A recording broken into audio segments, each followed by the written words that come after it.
जो लोग municipal corporation को कवर करते हैं दिल्ली में या उनको जानकारी दूसरे राज्यों की होगी तो वो जानते हैं कि टोल टैक्स से जो रेवेन्यू दिल्ली को या किसी राज्य को आता है वो एक बहुत बड़ा सोर्स होता है रेवेन्यू का, बहुत बड़ी आय अर्जित होती है दिल्ली नगर निगम की रेवेन्यूज की। और दिल्ली क्योंकि आसपास कई बड़े बड़े शहरों से घिरा हुआ है, उत्तर प्रदेश हरियाणा का बॉर्डर जो है दिल्ली से सटता है और हजारों लाखों लोग दिल्ली से गुड़गांव, दिल्ली से फरीदाबाद, गुड़गांव से दिल्ली, नोएडा से दिल्ली टोल टैक्स देके आते हैं। ये हम सबको मालूम है।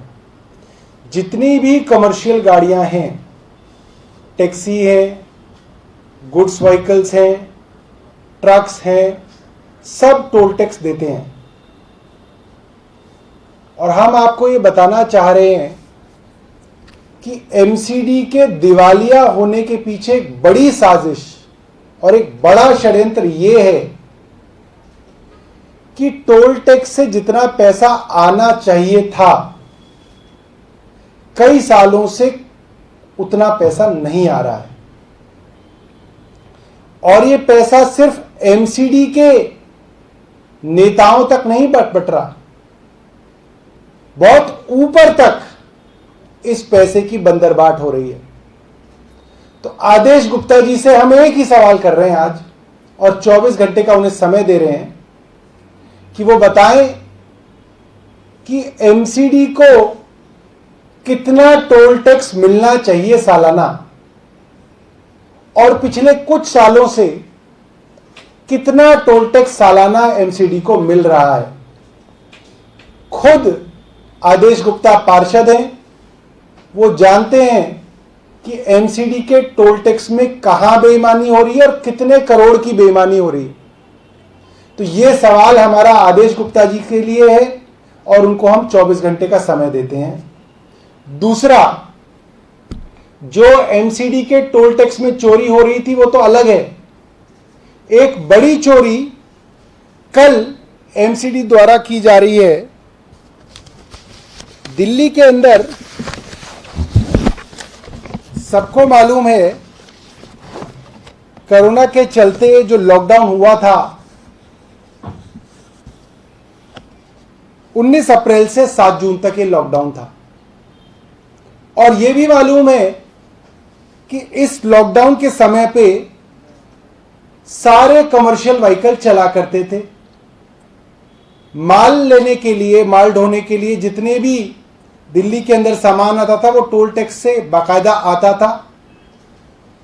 टैक्सियां उस वक्त भी चल रही थी, कैब्स उस वक्त भी चल रही थी, और तब भी सिर्फ 19 अप्रैल से लेकर 7 जून तक लॉकडाउन था। मगर कल दिल्ली नगर निगम 10 अप्रैल से लेकर 1 अगस्त तक एक टोल टैक्स की माफी देने जा रही है। और इसके अंदर कल 92 करोड़ 91,85,781 रुपए की माफी इस कंपनी को दी जा रही है। और इसके अंदर यह कहा इन्होंने कि क्योंकि हमने पार्किंग वालों का पैसा माफ कर दिया, एडवर्टाइजमेंट वालों का पैसा माफ कर दिया, लिहाजा अब टोल टैक्स वालों का भी 92 करोड़ 91 लाख करीब पैसा जो है कल दिल्ली नगर निगम माफ करने जा रहा है। और ये पैसा जो है तीनों नगर निगमों में बंटता है, मगर इसकी जो पूरी एडमिनिस्ट्रेटिव अप्रूवल होती है, पूरा का पूरा एडमिनिस्ट्रेटिव कंट्रोल है, वो साउथ दिल्ली म्युनिसिपल कॉरपोरेशन करता है, वही इसका टेंडर करता है। तो कल एसडीएमसी के स्टैंडिंग कमेटी के अंदर ये मामला आ रहा है और हम इसका पूरी तरीके से स्टैंडिंग कमेटी में और दिल्ली नगर निगम में विरोध करेंगे। ये सीधा ठेकेदारों को फायदा पहुंचाकर अपनी जेब में पैसा लाने की एक स्कीम है। और हमारा सवाल आदेश गुप्ता जी से है, एक ही सवाल है, कितने करोड़ टोल टैक्स सालाना दिल्ली में आना चाहिए और कितने करोड़ का टोल टैक्स पिछले 5-6 सालों से दिल्ली में सालाना आ रहा है। आप लोगों को जब सच्चाई पता चलेगी तो आप लोगों के होश उड़ जाएंगे। अगर आदेश गुप्ता जी ने इसका जवाब नहीं दिया तो हम सारे के सारे कागज और सारी के सारी फिगर्स आप लोगों के सामने रखेंगे और आपको बताएंगे कि कितनी बड़ी चोरी टोल टैक्स के रूप में दिल्ली में हो रही है। बहुत बहुत धन्यवाद।